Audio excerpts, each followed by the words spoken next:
So పోనీ పిఠాపురం తీసుకుందామంటే మా ఉదయ్ ఉన్నాడు ఇక్కడ. సో ఉదయ్ని ఏం అడగాలి తెలియట్లే. సో ఉదయ్ని అడిగి పిఠాపురం ఖాయం చేసుకోమని చెప్తాను. అందుకని వదిలేసి వచ్చింది. జనసేన పవన్ కళ్యాణ్ పిఠాపురం నుంచి పోటీ చేస్తుంది. అసలు ఆలోచించే నిర్ణయం ఇచ్చారా? పవన్ కళ్యాణ్ ఎట్ పిఠాపురం. అక్కడ రాజకీయం తెలియందేమో.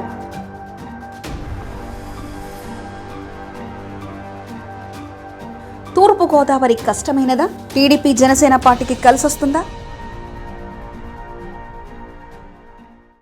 రాజకీయాలు చాలా హాట్గా ఉన్నాయి.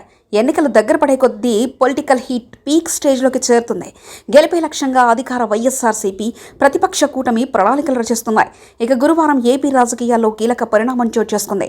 జనసేన అధ్యక్షుడు పవన్ కళ్యాణ్ ఎక్కడి నుంచి పోటీ చేస్తున్నారనే ఉత్కంఠకు తెరపడింది. ఆయన పిఠాపురం నుంచి పోటీ చేస్తున్నట్లు స్వయంగా ప్రకటించారు. అయితే భీమవరంలో ఓటమి భయంతోనే అక్కడ షిఫ్ట్ అయినట్లు టాక్ వినిపిస్తుంది. ఇదే సమయంలో ఓటమిని వెతుక్కుంటూ పిఠాపురానికి పవన్ కళ్యాణ్ వెళ్లారనే ప్రచారం కూడా జరుగుతుంది.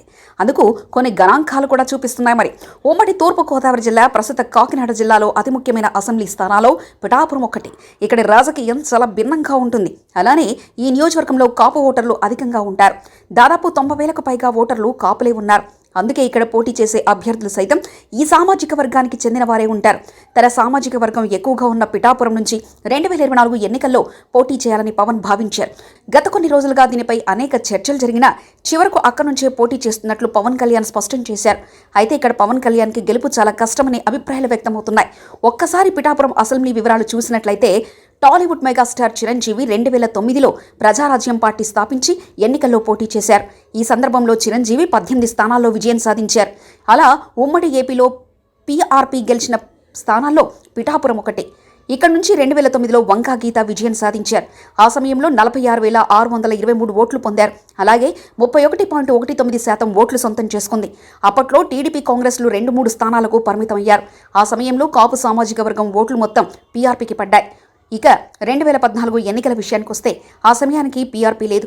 జనసేన పోటీకి దూరంగా ఉంది. టీడీపీకి మద్దతిచ్చింది. ఈ ఎన్నికల్లో స్వతంత్ర అభ్యర్థిగా పోటీ చేసిన ఎస్వీఎన్ఎన్ వర్మ విజయం సాధించారు. ఈ ఎన్నికల్లో వైసీపీ 2వ స్థానంలో ఉండగా టీడీపీ డిపాజిట్ గల్లతైంది. 2019 ఎన్నికల విషయానికి వస్తే ఇక్కడ చాలా విచిత్రమైన రిజల్ట్ వచ్చింది. 2009లో పీఆర్పీని గెలిపించిన ఆ నియోజకవర్గ ప్రజలు 2019 జనసేనను ఆదరించలేదు.